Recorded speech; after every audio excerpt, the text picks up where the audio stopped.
570, week number 5. So we're just continuing right where we left off last week. Last week in week 4, you were implementing. This week is a progress report about that. It's called the Reflective Practice Implementation Model Progress Report. There's a template for you. Just follow that. It's pretty straightforward. That's going to, you get points for it. It's graded. It's going to force you to be on track. Let's look ahead at the next couple weeks.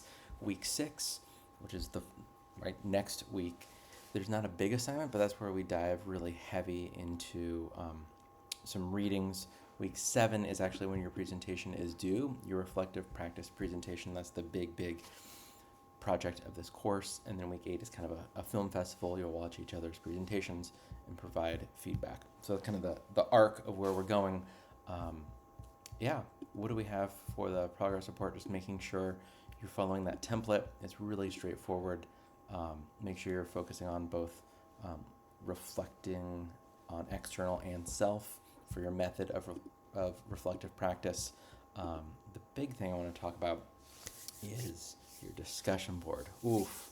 When you get ready for the comments, grab a big bowl of popcorn or a small bag of Smart Food and pop it in your mouth, because there are some strong opinions this week. So you are going to hear from a professor talking about learning styles and self-reflection and how it's more about, no surprise, reflective practice and less about learning styles. A lot of what has been shared kind of very generally in education about learning styles doesn't have a lot of research behind it and becomes kind of you'll see. Watch the video with an open mind and an open heart. Hit your post by Thursday before midnight. Reply to at least 2 classmates. Reply to everyone if you would like. Remember to be, respectful, all the things. Everybody's doing a great job with that so far. So just keep up with that. Your weekly Microsoft Flip video is due. It's a 1-minute reflection. For that, you are reading from the Journal of Language and Literacy Education from a Stieg article where she talks about, any guesses?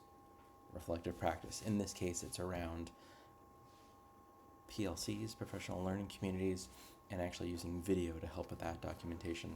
There's been a lot of progress, not surprisingly, around AI and video, and actually being able to use video to generate some feedback from, do you hear that? Maintenance is blowing a thing. Anyway, if you can hear that, sorry about that. And if not, then never mind.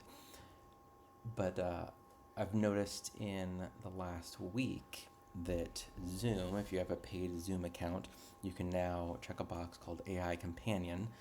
If you have a school account, whoever manages your school account, whoever in the tech department does that, they'll need to make sure that's turned on. It's off by default. But if you just have your own random paid Zoom account, AI Companion, without recording the meeting, will actually give you a summary of the meeting, give you action steps, who has to do what at the end. What could be really interesting with that is that essentially becomes some platforms that already exist, like EdThena comes to mind, where you just talk. You open up a Zoom call, you're the only one in it, you hit AI Companion, hit record, or not record, just hit AI Companion and you're there, and you just teach, and have it face just you, do your thing, and then you'll actually get a summary of what the class is, which actually, now that I'm thinking about it, could actually be useful for just capturing lectures, right? If you're just talking straight up lecture for 10 minutes, you can actually just open up a Zoom call, hit AI Companion, talk for 10 minutes, end the call, and then a number of minutes later get an AI generated summary of your lecture, which is interesting. As far as I can tell, student privacy wise, Zoom is compliant with all of the things they need to be, since they sell to K-12, K-16, COPA and SIPA and FERPA compliant, and so I don't foresee that being an issue. I think it was a student discussion, maybe dig a bit deeper into the terms of service to better understand what they do with that audio, but if we take just a step back and just look at like the idea of it, that you can open up a Zoom call, teach, and get a summary of what you taught. That's pretty incredible. That's been around for about a week.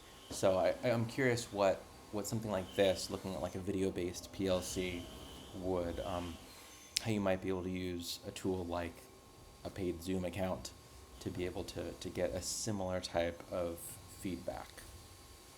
So I wonder. Anyway, you're going to read that. It is, my phone's on my 20 pages, including, the abstract, including, scrolling to the very, very end, including references. Got like solid 3 pages of references. It's a pretty dense article, so make sure you have time for that. Make sure you're weekly uploading your flip reflection. And let me double check the week 5 page. I think that is all. Yeah, the big thing is just kind of looking kind of mentally.